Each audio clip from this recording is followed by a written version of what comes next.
perspective on the issues in the country. I have said when we were in there that we need to get to a place where certain decisions are only left to younger generations. And I've given the example of a suggestion that was made by one of the elders in this country to build apartments in Nairobi National Park.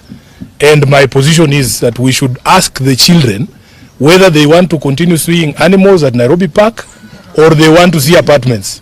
That decision surely cannot be for people over the age of 70. So it is important to have these conversations. I was giving the example that when I was at the University of Nairobi in the early 2000s, we used to pay only 6,000 shillings per semester for the accommodation. Now they are telling me it's upwards of 40,000 Kenya shillings.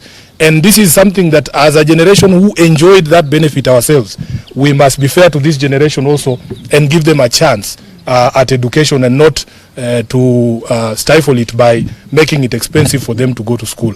So how do these issues come up if you don't talk? But what they have told us is that now the older generations need to do less talking and more listening. And as a party, ODM, we are committing here today that we will do more listening than talking. And when we give these young people opportunity to speak to the country, please don't harass them the way you are trying to harass them.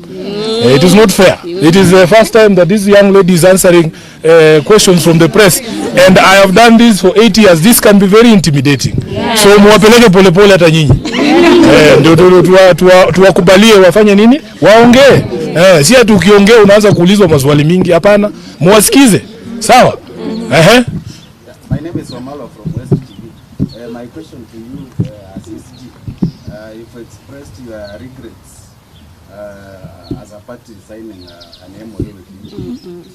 So do you consider getting out of the MOU, or you have to... That's not a decision for Sifuna. That is not a decision for Sifuna. You know how decisions of ODM are made. They are made after meetings of organs of the party. There is an NDC that has been called for October, is it?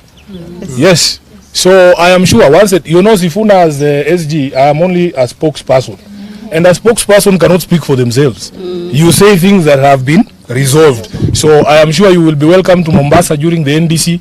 Decisions will be taken at that meeting and everybody will be told. Last question, Leoni Sato. Si ulikuwa ushauliza bro.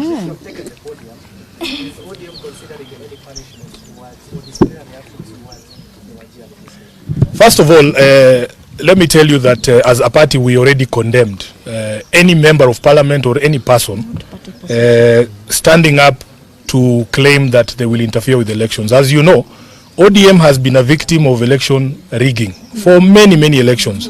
So it is not the position of ODM to countenance, to support, or to even condone the thought of interference with elections. These young people will tell you that they are waiting. They are very eager, just like I was in 2002, to be given a ballot, so that people hear from them directly. So anyone who will tell you that you can come and speak and say this is how you want the country to go, and then somebody comes and changes that election, wametuambia haitakalika, hakutakalika huko Kenya, na haitakubalika mtu yoyote kuinterfere na uchaguzi, si ndio? So we condemn in the strongest term any person, be it from ODM, be it from any other political party. And as I've said, we have institutions in this country. We have the IEBC, who used to summon us every day to their boardroom when Chebukati was a chair. For even a minor infraction, I would find myself there answering questions every day. We want the IEBC to summon these people who are threatening to interfere with elections, not just condemn in a letter. We want them to be summoned there. And the NCIC, because we all know what happened in 2007. The precursor of the violence was the interference of the elections of 2007.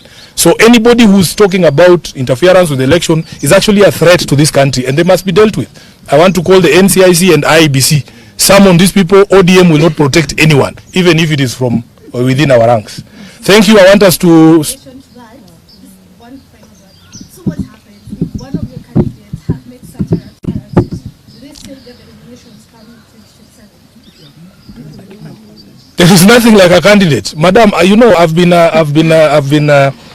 a leader of this political party for 8 years now.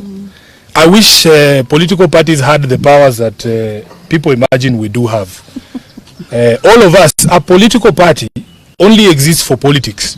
If, for instance, today I go and beat my neighbor at home, that is not a matter you ask ODM, what are you going to do to Sifuna? That is criminal conduct. That is why we are saying there are institutions who should enforce the law. If I go and break the law there, today I go and drink and fight in a bar, you don't ask Raila, what will you do to Sifuna? No. I should be arrested in the police and be taken to court, because political parties don't enforce criminal law.